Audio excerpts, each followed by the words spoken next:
In this video, I'm going to show you a whole bunch of retiming tips for Final Cut Pro that I wish I knew way earlier. Tip number 1 is automatic speed. To use it, just select your clip, go up to your retime editor, then select automatic speed. And you'll notice that Final Cut Pro has automatically slowed down this shot to 40%. That's because I am on a 24 frame per second timeline, and this was shot at 60 frames per second. So it knows to slow it down to 40%. And this is really handy if you have an enormous amount of clips all shot at high frame rates and you want to slow them down all at the same time. Now, really quick, you might notice that I have a keyboard shortcut here. This is not in Final Cut Pro by default.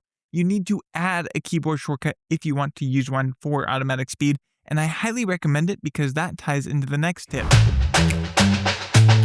Tip number 2 has to do with selecting specific parts of your scene for this automatic speed treatment, or really any retiming. Let's say that I only want the automatic speed to happen as the bird is taking off. Well, I can push I to select an endpoint, and then we could go up to the retime editor and select automatic speed. Or, like I said earlier, I set a custom keyboard shortcut, so I can push Option B. And so now anything that was found within that range that we created here will receive that automatic speed treatment. This is also super helpful if you use the range selection tool. So if you push R, you can click and drag on a specific part of your clip, then push Option B. And if I zoom out here, you can see that we start off at normal speed, go to our automatic speed, and then we speed back up to normal. One way to add in a blade speed, as we call it here, is to push Shift B, and that will create a retimed blade speed. But if you want to create two, like we did previously, rather than doing Shift B on two separate points, I instead recommend using the range selection tool and pushing Shift N, and that will create a blade speed for both those moments. Then to retime this, you can of course just click and drag it out like so, or you can simply double click on this green bar, and you'll notice that we now have the custom speed editor here. From there, we can go ahead and type in a value of, say, 50% and push enter, and now it will slow down to 50%. That brings me on to the next tip, which is ripple speed. You'll notice that as I type in that 50% value and push enter, the entire clip is extended in its duration. And sometimes you don't want that. Sometimes you have it all chopped down in between two clips and you want it to stay the same duration. That's where this ripple checkbox comes into play. I'm going to undo that, and I will undo the ripple checkbox. Then let's type in a value of 50%. And you'll notice that my clip did not extend in its duration. It simply slowed down to 50% for the remainder of the clip. And then once it got to the end, it just has it trimmed off. So this is incredibly helpful if you have clips on both sides and you don't want to nudge them. If you simply double click to open up the speed editor, make sure that ripple is not checked, then you can put in whatever value you want, and that clip is going to stay the exact same duration without adjusting these clips on the side.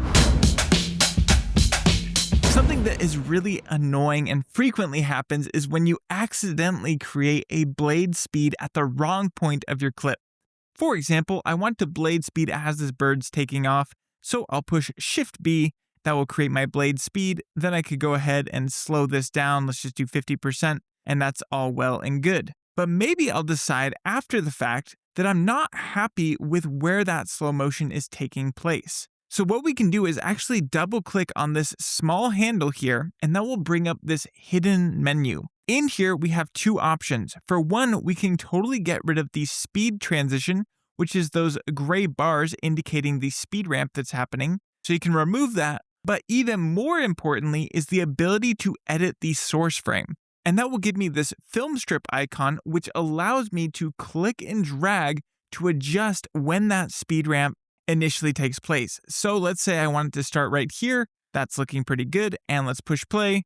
And now we can see the slow motion happens just a little bit earlier. Once you're done making your adjustments, just double click on that film strip again and it will go away. Now really quick, if this video has been helpful to you in any way, maybe consider pressing the like button and consider subscribing to help me on the journey of reaching 100,000 subscribers. Someday, I'm gonna have that little silver play button. It'll be in the back and it'll be because of you. Another thing that can be kind of annoying is when you realize you have a whole bunch of blade speed moments and maybe you don't want the blade speeds that are happening a little bit later and earlier. Well, what you can do is come to the moment where you're ready for the last blade speed to happen and push I like we did earlier, then push Shift N to set a normal speed. So you'll notice that actually removed several of these other blade speed moments. So I like to use this when I need to quickly get rid of a bunch of the blade speeds, but maybe I want to have just a single one within the clip. Another great way is to simply select the entire clip and push Shift N, and that will get everything back to normal as it should be. So I want to slow this bird down to 18%. And if I were to play back, you'll notice that the slow motion is really, really choppy. If we select our Retime editor, then go to Video Quality, we can change it all the way down to Best, which uses Apple Intelligence to analyze the different shots, and it figures out the best way to create actual new frames for your footage. So if we were to push play, we can see that the slow-mo is a lot smoother, even though we never captured it at that frame rate. Is it perfect? Definitely not. But it is a lot better than having super choppy slow-mo like you saw earlier. And the very last tip I want to leave you with in this video before you go down to that subscribe button is the difference between the hold frame and freeze frames. In Final Cut, you have two different options. One is a hold frame, which you can achieve by going to the Retime editor and selecting hold. Or a better way and faster way is to push Shift H, and you'll notice that has actually retimed it with this big red section, and we can keep on extending that out for infinity. Now here's what's interesting about the hold frame. If I were to say add a crazy color grade to it, we would still have access to that effect change up over here on the right hand side. So I can disable or enable this even though it is frozen in time. But if you want to actually bake in the effects and essentially create a photo of what's happening on the screen, you can go up to Edit, then go down to Add Freeze Frame, which can also be achieved with Option F. And so now you'll notice that this has essentially created an image of that moment. And just like an image, it's easy to extend or shorten down as much as you want. You could push Control D to change the duration on it like crazy. So that's really up to you. It's a little bit easier to manage than a hold frame. However, you'll notice that the effects are actually baked into your clip. So why is that helpful? Well, specifically when you're working with a magnetic mask, a freeze frame can be really helpful if you're sure that you don't want to bring in any other background clips. So I'll just quickly add a magnetic mask here with Control Command M. We'll click on our bird. Now, if I were to move forward a single frame on this hold frame, everything would return because we did not analyze it. However, if we go back and we push Option F to add that freeze frame, it'll say, hey, magnetic mask is out of sync. But now we have a baked in clip of this cutout object here in Final Cut Pro. If this video was helpful to you in any way, maybe consider pressing that like button so other people can find it, and also consider subscribing if you want to learn more and more about Final Cut Pro. And with that in mind, I cannot wait to see you in the next one.